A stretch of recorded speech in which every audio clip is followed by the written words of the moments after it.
The gentleman from New York reserves. The gentleman from Ohio is recognized. Thank you, Madam Speaker. I yield myself such time as I may consume. Thousands of Americans stranded in Afghanistan, fearing for their lives, and Democrats are focused on passing legislation to make sure states can't require photo ID to vote. Thousands of Americans stranded in Afghanistan while hundreds of thousands of illegal immigrants cross our southern border every single month. March was the largest month on record for illegal crossings until April. April was the largest month of illegal crossings until May. May was the largest month until June. And June was the largest month until July. And Democrats are focused on passing legislation which says states who want to go back to the election law they had just a year ago before the virus, you can't do that. You can't do that unless you come get permission from the Department of Justice.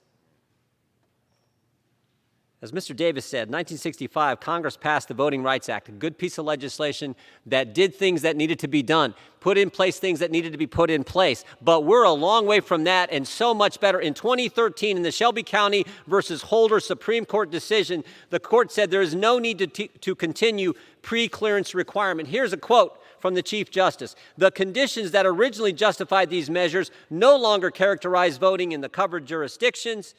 Justice Roberts stated, African-American turnout today exceeds white voter turnout in 5 of the 6 originally covered states. During the past election, voter turnout was higher across all racial groups as compared to prior presidential elections. The United States of America is the greatest country in the history of the world. There's no question that our country has done more to advance the cause of liberty and democracy than any other nation. But unfortunately, it seems the Democrats don't want to acknowledge all that amazing progress that's been made and where we're at today. H.R. 4 would subject state and localities to the whims of partisan bureaucrats within President Biden's Department of Justice. They get to decide, not states, as our Constitution says. No, no, no. You got to go get permission from the big federal government. Do what they say when it comes to your election laws, even if, as I said before, you just want to go back to where you were a year before COVID. Republican states that Democrats always want to target actually do better than Democrat states like President Biden's home state of Delaware. But for some reason, you don't hear Democrats raising alarms about Delaware, and you don't see the Biden administration bringing lawsuits against Delaware. Democrats want to focus on this manufactured crisis because they have no plans to deal with the real crises that are facing our country.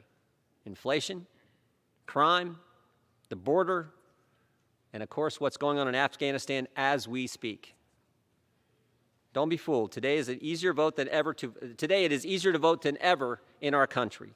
We need to applaud the strides this nation has taken. We need to embrace the greatness of this country. This bill is not about expanding voting rights. It's about Democrats consolidating their political power. And that's why they're focused on this at a time when there's so many critical issues and crises facing our nation. They're focused on consolidating their power. And I think taking it away from the states, Madam Speaker, I reserve the balance of our time.